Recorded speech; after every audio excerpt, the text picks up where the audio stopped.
जैसे को तैसा। एक जमींदार के लिए उसके कुछ किसान एक भुना हुआ मुर्गा और एक बोतल फल का रस ले आए। जमींदार ने अपने नौकर को बुलाकर चीजें उनके घर ले जाने को कहा।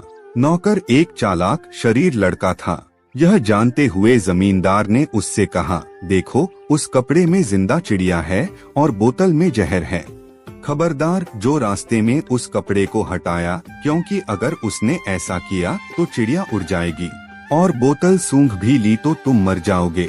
समझे? नौकर भी अपने मालिक को खूब पहचानता था। उसने एक आरामदेह कोना ढूंढा और बैठकर भुना मुर्गा खा गया। उसने बोतल में जो रस था वह भी सारा पी डाला, एक बूंद भी नहीं छोड़ा। उधर जमींदार भोजन के समय घर पहुंचा और पत्नी से भोजन परोसने को कहा। उसकी पत्नी ने कहा, जरा देर ठहरो, खाना अभी तैयार नहीं है। जमींदार ने कहा, मैंने जो मुर्गा और रस की बोतल नौकर के हाथ वही दे दो, वही काफी है। उसके गुस्से की सीमा न रही जब उसकी पत्नी ने बताया कि नौकर तो सुबह का गया, अभी तक लौटा ही नहीं। बिना कुछ बोले गुस्से से भरा जमींदार अपने काम की जगह वापस गया तो देखा नौकर तान कर सो रहा है। उसने उसे लात मारकर जगाया और किसान द्वारा लाई गई भेंट के बारे में पूछा। लड़के ने कहा, मालिक मैं घर जा रहा था तो इतने जोर की हवा चली कि मुर्गे के ऊपर ढका कपड़ा उड़ गया और जैसा आपने कहा था वह भी उड़ गया। मुझको बहुत डर लगा कि आप सजा देंगे और मैंने बचने के लिए बोतल में जो जहर था वह पी लिया और अब यहाँ लेटा लेटा मौत के आने का इंतजार कर रहा था। पति का मुरब्बा। यदि आपके पास पति है तो कोई बात नहीं, न हो तो अच्छे उत्तम कोटि के तेज-तर्रार पति का चुनाव करें, क्योंकि जितना बढ़िया पति होगा मुरब्बा भी उतना ही बढ़िया बनेगा। दागी पति कभी भी प्रयोग में न लाएं। आवश्यकता से अधिक पके का चुनाव करने से भी मुरब्बा जल्दी खराब हो सकता है। नए ताजे पति का मुरब्बा डाल देने ठीक होता है, नहीं तो मौसम बदलते ही अन्य सुंदरियों के संपर्क में आने से उसके खराब होने की संभावना है। अभी से मुरब्बा डालकर रखेंगी तो जीवन भर उंगलियां चाटकर चटखारे लेकर उसका आनंद उठा सकेंगी। आपके घर की शोभा बढ़ेगी, भविष्य में आर्थिक दृष्टि से लाभ होगा। मुरब्बा डला पति मर्तबान के दायरे में ही रहता है। ट्रांसपोर्टेशन में भी आसानी होती है, किसी भी मौसम में उसका उपयोग कर सकती हैं। पड़ोसियों और सहेलियों को जला सकती हैं। आवश्यक सामग्री, प्रेम की चीनी, पति के बराबर तोल के मुस्कान की दालचीनी, हंसी की इलायची, जीवन के रंग, आवश्यकतानुसार नैनों की छुरी, एक मर्तबान। विधि, पति को धो पोंछ कर साफ करें। मन के ऊपर लगी धूल अच्छी तरह रगड़कर दिल के कपड़े से पोंछ दें। पति चमकने लगेंगे। फिर प्रेम की 3 तार चाशनी बनाएं। इसमें पति को पूरा का पूरा डुबो दें। कम से कम हफ्ते भर तक डुबो कर रखें। गरम सांसों की हल्की आंच पर पकने दें। सांसंदों को पास न आने दें। पड़ोसिनों, विशेषकर जवान के इन्फेक्शन से बचाकर रखें। इनके संपर्क में आने से खराब होने का भय रहता है। पति पूरी तरह प्रेम की चाशनी में सराबोर हो गए हैं, इसकी गारंटी कर लें। मुस्कान की दालचीनी, हंसी की इलायची, जीवन के रंग मिलाकर अच्छी तरह हिला लें। लीजिए, आपके पति का मुरब्बा तैयार है। जब जी में आए इसके मधुर स्वाद का आनंद लीजिए। सावधानियां, बीच बीच में नाराजगी की धूप गर्मी दिखाना जरूरी है, नहीं तो फफूंदी लग सकती है। पड़ोसिनों और सहेलियों की नजरों से दूर रखें। यदाकदा चलकर देखती रहें। अधिक चीनी हो गई हो तो झिड़कियों के पानी का छिड़काव करें। कभी कभी ज्यादा मिठास से भी मुरब्बा खराब हो जाता है। चींटियां लग सकती हैं। विशेष सावधानियां, खाई खेली औरतों से बचाकर रखें। मर्तबान तभी खोलें जब मुरब्बा खाना हो चूहे और सरकार। दोपहर तक यह बात एक समस्या के रूप में सचिवालय के सारे कॉरिडोरों में घूमने लगी कि दफ्तर में चूहे काफी हो गए हैं, क्या किया जाए। मेरी तो आधी रैक ही खा डाली। अरे तुम्हारी फाइलें तो चलो बाहर थीं। बेचारे दावत का माल समझकर कुतर गए होंगे। मेरी तो अलमारी में बंद थी। लोहे की अलमारी में गोदरेज समझे। अच्छा, कमाल हो गया, गोदरेज की अलमारी में से खा गए। आश्चर्य ने गुप्ता जी का चश्मा हटवा दिया। ये बात मेरी समझ से भी बाहर है कि आखिर उसमें घुसे कैसे। सूत भर भी तो रास्ता नहीं है उसमें जाने का। अजी, घुसने की जरूरत ही क्या है, अंदर ही घर होगा उनका। घुसे तो आप हैं उनके घर में, किसी ने वर्मा जी को छेड़ा। लकड़ी का तो सुना है चूहे काट सकते हैं, पर लोहा स्टील मान गए भाई चूहों को भी। आजादी के जितने पुराने दस्तावेज थे सबका चूरन बना दिया दुष्टों ने। सर, जिधर मैं बैठती हूँ वहाँ भी बहुत हैं, इसीलिए तो मैं अपने पास कोई फाइल नहीं रखती, और इसलिए मैं आपसे फिर कह रहा हूँ कि आप अपनी सीट मेरे कमरे में ही लगवा लें। दिल में जगह होनी चाहिए, मुझे तो कोई तकलीफ नहीं होगी। तो फिर क्या करना चाहिए? सर, हमें तुरंत प्रशासन को इत्तिला करनी चाहिए, ये उनका काम है ड्यूटी लिस्ट के अनुसार। और क्या? आखिर प्रशासन करता क्या है जो उनसे चूहे भी नहीं मारे जाते? अजी क्या पता इन्होंने खुद चूहे मंगवा कर छोड़ दिए हों। ऑडिट वालों को कह तो भी देंगे कि सारे रिकॉर्ड चूहे खा गए, अब कहां से लाएं? मामला गंभीर है सर, हमें तुरंत कार्रवाई करनी चाहिए। बड़े बाबू ने सबको जिम्मेदारी का पाठ पढ़ाया। हाँ सर, इससे गंभीर बात क्या हो सकती है? जिन रिकॉर्डों को द्वितीय विश्व युद्ध में जापान नहीं छीन पाया, उसे आजाद भारत के ये चूहे इतने मजे में हजम कर गए और कानों कान पता भी नहीं चला। सर, आपको कब पता चला? आज ही, मैंने तो ये अलमारी 2 साल से खोली ही नहीं थी। आज जरा ये डायरी रखने के लिए जैसे ही ये अलमारी खोली तो ये माजरा। अच्छा हुआ सर, वरना ये नई डायरियां भी खा जाते। नहीं, वो मैं कभी नहीं करता, नई डायरियां तो मैं सीधे घर ही ले जाता हूँ। सर ठीक कहते हैं, चूहों की जाति का क्या भरोसा, इनके लिए नई पुरानी गोरी काली सब बराबर हैं। तो फिर क्या किया जाए? प्रश्न गंभीर से भी बड़ा होता जा रहा था। सर, मैं एक डिटेल नोट तैयार करता हूँ। चूहे कब आए? ये बिल्डिंग कब बनी? शुरू में कितने थे और आज कितने? हर पंचवर्षीय योजना में उनका प्रतिशत कितना बढ़ा है? किस कमरे में सबसे ज्यादा हैं और किसमें सबसे कम? कितनी जातियां हैं इनकी और हर जाति कितनी उम्र तक जिंदा रहती है? इन्होंने प्रतिवर्ष कितनी फाइलें कुतरी हैं और किस विभाग की सबसे ज्यादा? आसपास के किन किन मंत्रालयों में उनका आना जाना है? सर, आप माने या न माने, इसमें विदेशी हाथ भी हो सकता है। जब जम्मू, पंजाब और आसाम में गुपचुप आतंकवादी उतारे जा सकते हैं, तो ये तो चूहे हैं। सोचा होगा हम दुश्मनों को बर्बाद करेंगे और चूहे उनके रिकॉर्डों को। हमारी तो सारी मेहनत पर ही पानी फिर गया। कब तक तैयार हो जाएगा ये नोट? सर, ज्यादा टाइम नहीं लगेगा, अभी तो मैं मच्छरों वाली रिपोर्ट बना रहा हूँ। आप हुक्म दें तो मैं उसे बीच में छोड़कर पहले इसे शुरू कर दूं। सर, मच्छरों वाली रिपोर्ट तो बरसात के बाद भी बन सकती है, और फिर मच्छर मलेरिया तो आजादी से भी पहले से चल रहा है। महीने 2 महीने में ही क्या बिगड़ जाएगा? कहिए तो सर, मैं अभी टूर प्रोग्राम बनाकर लाता हूँ। पटना, लखनऊ, भोपाल, कलकत्ता के सचिवालयों की स्थिति पर भी हमारी रिपोर्ट में कुछ होना चाहिए। आखिर हम केंद्र सरकार के नुमाइंदे हैं। सर, मेरा मानना है कि इसमें रूस का अनुभव बहुत महत्वपूर्ण हो सकता है। जारशाही के समय कहते हैं कि ऐसे चूहे हो गए थे जो आदमियों पर भी हमला करने लगे थे। अरे, ये तो बहुत खतरनाक बात है। यहाँ किसी पर हमला हो गया तो डिपार्टमेंटल एक्शन हो जाएगा। मातहतों की गंभीरता से सर घबराए जा रहे थे।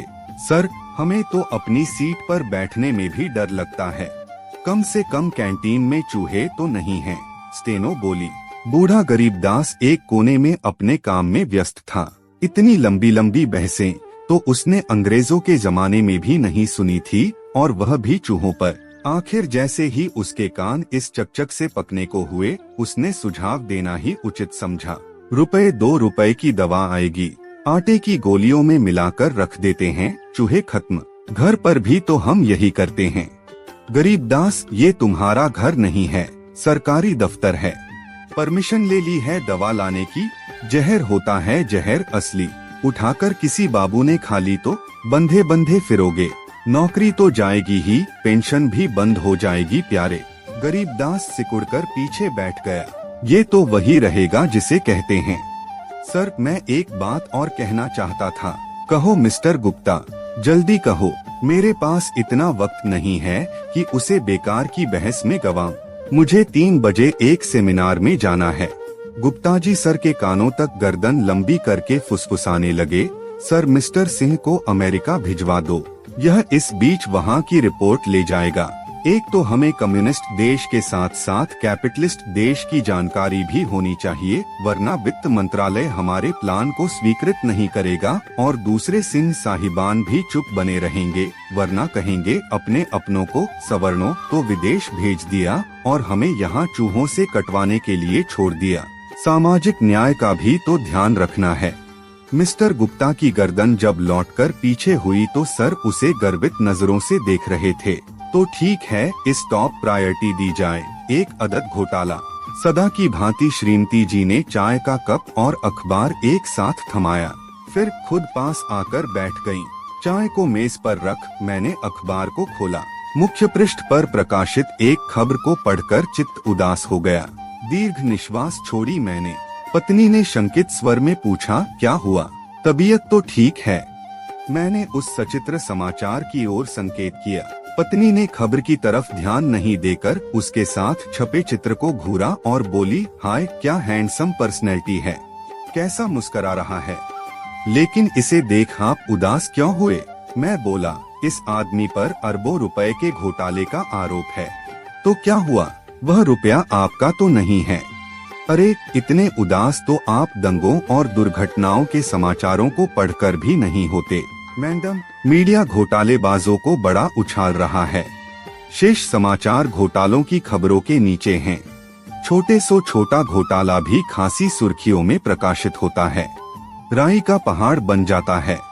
बस इसी बात से मेरा मन रोता है। नैतिक समाचारों को नीचा दर्जा और अनैतिक को ऊंचा। सोच रहा हूँ कि एक घोटाला मैं भी कर दूं। दैयारे, पत्नी बोली, नौकरी पेशा होकर कैसी बात कर रहे हैं ऐसा सोचना भी पाप है। आप फंस गए तो हम कहीं के नहीं रहेंगे। ऐसा कुछ नहीं होगा।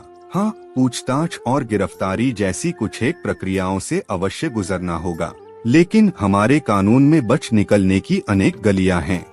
तभी तो घोटालेबाजों का बाल भी बांका नहीं हो पाता है। प्रसिद्धि पाने का इससे आसान उपाय कोई और नहीं। एक अदद घोटाला कर दो, फिर मीडिया में सनसनीखेज सुर्खियां होंगी। हो सकता है कि कोई अखबार संपादकीय भी लिख मारे। कदाचित कभी प्रतियोगी परीक्षाओं के सामान्य ज्ञान के पर्चे में अपना नाम भी जुड़ जाए। विधानसभा या लोकसभा में हंगामे मच जाएं। घोटालेबाज की पांचों अंगुलियां घी में हुआ करती हैं, मैडम। इससे पहले पत्नी कुछ कहती, मित्र ठेपीलाल नमूदार हुए। मैं उमंग पूर्वक बोला, आओ भाई आओ, बड़े मौके पर तशरीफ लाए हो। आज भाभी से बड़ी घुट घुट कर बातें हो रही हैं। मैं 2 मिनट से खड़ा हूँ और आप लोगों को मेरे आने के आभास तक नहीं है। ठेपीलाल सोफे पर पसरते हुए बोले। मैंने कहा, ठेपी भाई, कई दिन से एक कीड़ा मेरे दिमाग में कुलबुला रहा है। घोटालों के इस दौर में क्यों न एक घोटाला मैं भी कर डालूं। मैंने अखबार ठेपी की ओर ठेलते हुए कहा, यह देखो इस घोटालेबाज की खबर कैसी प्रमुखता से प्रकाशित हुई है। ठेपी ने एक उड़ती निगाह समाचार पत्र पर डाली और बोले, इसके बारे में कल रात इलेक्ट्रॉनिक मीडिया विस्तार से खबर दे चुका है। बहरहाल पहली दफा तुमने अक्लमंदों जैसी बात की है। मैं तो कब से कह रहा था कि नाम कमाना है तो यह लेखन वेखन का चक्कर छोड़ो और अपनी प्रतिभा को किसी दूसरी दिशा में लगा। साहित्य में कैसा भी बड़ा काम कर गुजरोगे तो 2-4 पंक्तियों का समाचार छपेगा, गिने चुने लोग उसे पढ़ेंगे। और अगर एक छोटा सा घोटाला भी कर डालोगे तो कई दिन तक मीडिया जगत तुम्हारे पीछे हाथ धोकर पड़ जाएगा और तुम्हारे इतने गीत गाएगा कि देश का बच्चा बच्चा भी तुम्हें जान जाएगा। फिर सुझा ही दो घोटाला करने का आसान सा कोई उपाय। तरीका ऐसा हो कि सांप भी मरे और लाठी भी नहीं टूटे, यानी कि नौकरी भी सही सलामत रहे। फिक्र मत करो मित्र, मैं एक घोटाला किंग को जानता हूँ। अनेक बड़े कांड करके भी वह पाक दामन सिद्ध हुआ है। कल उससे तुम्हारी मुलाकात करवा देता हूँ। इस वक्त मुल्क और मीडिया का मिजाज भी घोटालों के अनुकूल है। आथ ईश्वर ने चाहा तो तुम्हें सरलता से सफलता मिल जाएगी। भोजन भट्ट जब रह गए भूखे। हमारी कंपनी के मैनेजर लुभायाराम राय यूं तो बहुत डरपोक और संकोची आदमी थे, मगर खाने के मामले में और खासकर दूसरे की जेब के पैसे खर्च कराकर खाने के मामले में न उन्हें पेट फटने का डर सताता था, न संकोच होता था। इसीलिए हम उन्हें भोजन भट्ट कहते थे। जब भी हम लंच करने रेस्तरां में जाते, भोजन भट्ट भी हमारे पीछे पीछे आ पहुंचते और कई चीजों का ऑर्डर देकर हमारे पास बैठ जाते। फिर हमसे पहले सभी चीजें चट करके मुंह साफ करते कहते, मैं अभी आ रहा हूँ, पर लौटकर कभी न आते। इस तरह उनके भोजन के पैसे भी हमें चुकाने पड़ते। एक बार जब भोजन भट्ट जी ने हम 3 साथियों को अपने घर भोजन का निमंत्रण दिया तो हमें आश्चर्य हुआ। हम अगली पिछली सारी कसर पूरी करने का इरादा करके अगले दिन पहुंच गए भोजन भट्ट जी के घर। उनके घर पर कीर्तन हो रहा था। करीब 3 घंटे बाद जब कीर्तन समाप्त हुआ तो भोजन भट्ट ने सबको प्रसाद बांटा। उसके बाद एक एक करके सभी लोग चले गए। हम तीनों इस इंतजार में बैठे रहे कि शायद मोहल्ले के लोगों के जाने के बाद भोजन भट्ट जी हमें भोजन कराएंगे, मगर करीब 1.5 घंटा और बीत जाने का बाद भोजन आता न दिखा तो हमारे एक साथी ने पूछ ही लिया कि भोजन कब मिलेगा। उसकी बात सुनकर भोजन भट्ट जी बोले, भोजन कैसा भोजन? हमने उन्हें याद दिलाया कि उन्होंने ही हमें भोजन पर बुलाया था। भोजन भट्ट बजाय शर्मिंदा होने के तुरंत बोले, नहीं भाई, तुम लोगों से सुनने में भूल हो गई है। हमने तो आपको भजन कीर्तन पर बुलाया था। हम बंगाली लोग भजन को भोजन बोलते हैं भाई। फिर थोड़ा ठहरकर वे बोले, आज तो मैं आपको भोजन करा भी नहीं सकता, क्योंकि आज हमारे घर कीर्तन हुआ है, सो घर में खाना नहीं बनेगा, सब उपवास रखेंगे। हाँ, अगर किसी को ज्यादा ही भूख लगेगी तो वह होटल में जाकर खा आएगा। हमने कहा तो चलिए, हमारी खातिर आप ही उपवास तोड़ दीजिए। भोजन भट्ट जी ने यह सलाह तुरंत मान ली। होटल में पहुंचकर लंबा चौड़ा ऑर्डर दिया। अभी हम लोग आधा पेट भी नहीं भर पाए थे कि वह अपने हिस्से का तमाम भोजन चट करके उठ खड़े हुए और हमेशा की तरह मैं अभी आता हूँ कहते हुए यह जा और वह जा कहना न होगा। अपने साथ साथ हमें उनके भोजन के भी पैसे चुकाने पड़े। बस उसी समय हम तीनों ने उन्हें सबक सिखाने की ठान ली। अगले दिन हम तीनों भोजन भट्ट जी से अलग अलग मिले और उन्हें इतवार की दोपहर अपने अपने घरों में खाने का निमंत्रण दे दिया। उन्होंने तीनों जगह खाना खाने की सहर्ष स्वीकृति दे दी। उन्होंने बुधवार से ही अपने घर खाना छोड़ दिया था। इतवार को सुबह सवेरे वह अपने घर से निकल पड़े। चलने से पहले अपने लड़कों को हिदायत दी, देखो मैं आज रमेश, सुरेश और दिनेश के घर भोजन करने जा रहा हूँ। तुम ठीक 5 बजे साइकिल लेकर दिनेश के घर पहुँच जाना, क्योंकि ज्यादा खाने के कारण मैं चल नहीं सकूंगा। भोजन भट्ट जी रमेश के घर पहुँचे। उसने उन्हें बैठक में बिठाकर एक गिलास ठंडा पानी हाजिर किया। भोजन भट्ट जी तो 4 दिन से भूखे थे, सो भूखे पेट में खाली पानी ने जाकर ऊधम मचाना शुरू कर दिया। भीतर रसोई घर से तवे पर कुछ तले जाने की आवाज आ रही थी। उसे सुनकर भोजन भट्ट प्रसन्न हो रहे थे और इंतजार में थे कि कब वे सब पकवान उनके सामने आए। पर भीतर कुछ बन रहा होता तब तो आता। भीतर तो रमेश की पत्नी खाली गर्म तवे पर पानी के छींटे मार रही थी। अचानक वह आवाज आनी बंद हो गई। भोजन भट्ट जी सतर्क होकर बैठ गए। तभी रमेश की पत्नी ने आकर सूचना दी, खाने का सब सामान कुत्ते ने जूठा कर दिया है। अब मैं बाजार से दूसरी सब्जियां वगैरह लेने जाती हूँ। यह सुनकर भोजन भट्ट जी के तो होश ही उड़ गए। उन्हें तुरंत सुरेश की याद आई। वह उसी समय उसके घर चल पड़े। सारे रास्ते वह रमेश और उसकी पत्नी को कोसते रहे। जैसे ही वह सुरेश की गली में मुड़े वह उनसे टकरा गया। वह बोला, सर, मुझे सुबह रमेश ने बताया कि आज आपकी दावत उसके घर में है, सो मैंने कार्यक्रम बदल दिया। अब मैं कहीं जा रहा हूँ। आपको भोजन कराने का मौका आज तो मेरे हाथ से निकल गया, मगर कोई बात नहीं, फिर कभी सही। इतना कहकर वह तेजी से बस स्टॉप की तरफ दौड़ गया।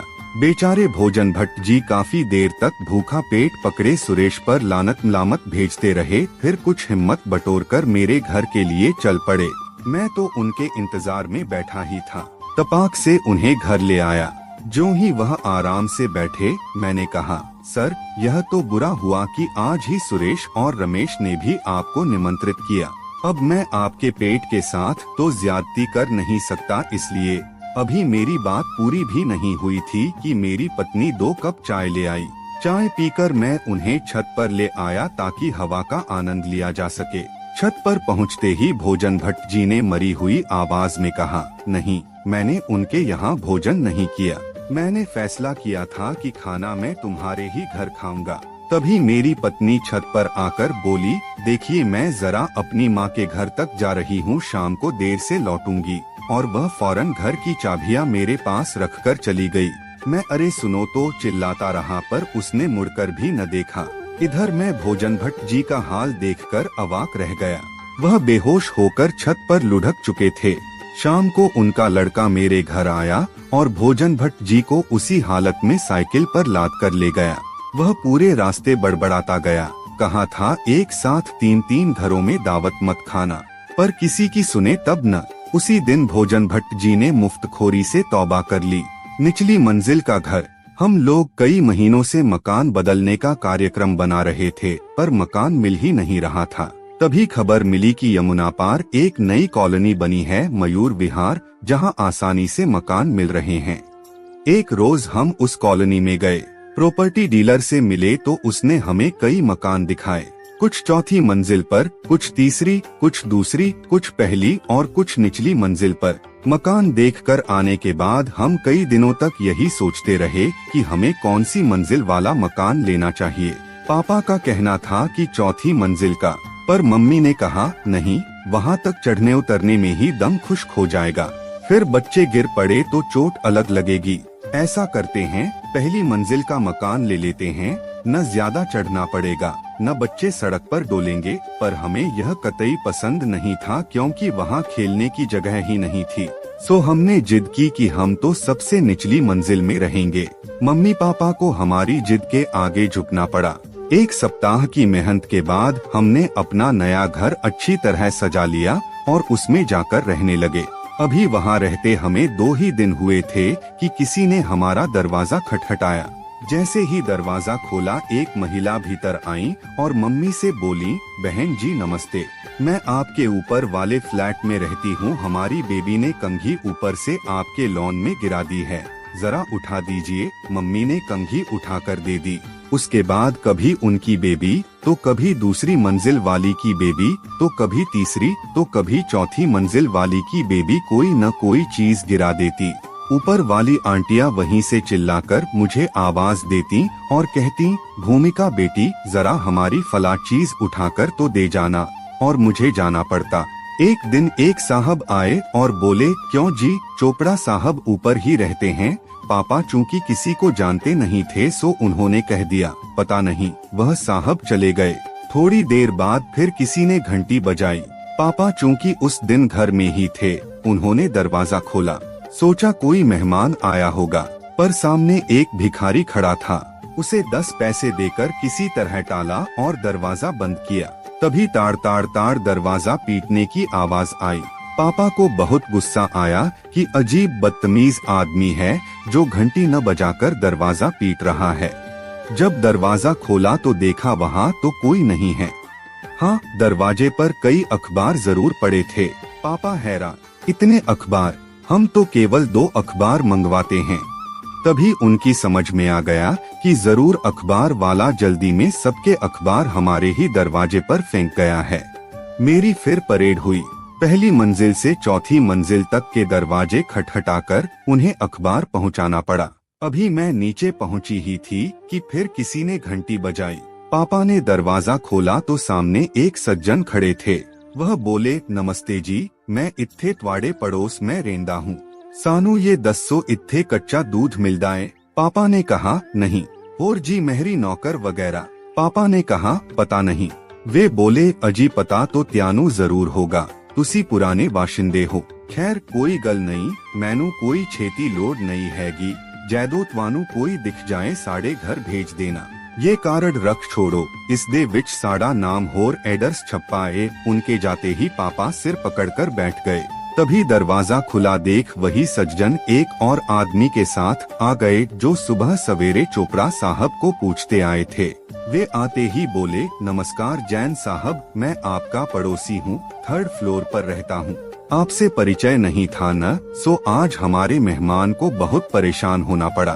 खैर अब याद रखना जी, मैं चोपड़ा हूँ, 3rd फ्लोर पर रहता हूँ, कोई आकर पूछे तो बता देना। अच्छा नमस्ते, फिर मिलेंगे। पापा का पारा 7वें आसमान पर पहुँच गया। वे बेचारे अभी सुबह की चाय तक नहीं पी सके थे। उन्होंने झट से दरवाजा बंद किया और फिर गुमसुम बैठ गए। तभी फिर घंटी बजी। जैसे ही दरवाजा खोला, एक सज्जन और उनकी पत्नी भीतर आ गए। आते ही बोले, माफ करना भाई साहब, हम दूसरी मंजिल वाले सक्सेना साहब से मिलने आए थे, पर वे तो हैं नहीं। उनके बच्चे के लिए यह मिठाई का डिब्बा लाए थे, आप उन्हें दे देना। और कहना वर्मा जी आए थे। अच्छा भाई साहब चले, पहले ही बहुत देर हो गई है। जैसे ही वे बाहर जाने के लिए उठे, मैं दरवाजा बंद करने के लिए उनके पीछे पीछे चल दी। मुझे रोकते हुए पापा बोले, रहने दे भूमिका, फिर कोई आएगा तो फिर खोलना पड़ेगा। तभी पोस्टमैन आया और बोला, क्यों जी, सक्सेना साहब कहाँ गए? पापा को गुस्सा तो आ ही रहा था। उन्होंने कहा, मुझे नहीं मालूम, मुझसे कहकर नहीं गए। पोस्टमैन बोला, साहब उनका तार है, जब वह आए तो उन्हें पोस्ट ऑफिस भेज देना। और वह चला गया। उसके जाते ही पापा बाथरूम चले गए। मैं अपना होमवर्क करने अपनी स्टडी में चली गई और मम्मी रसोई में नाश्ता बनाने लगी।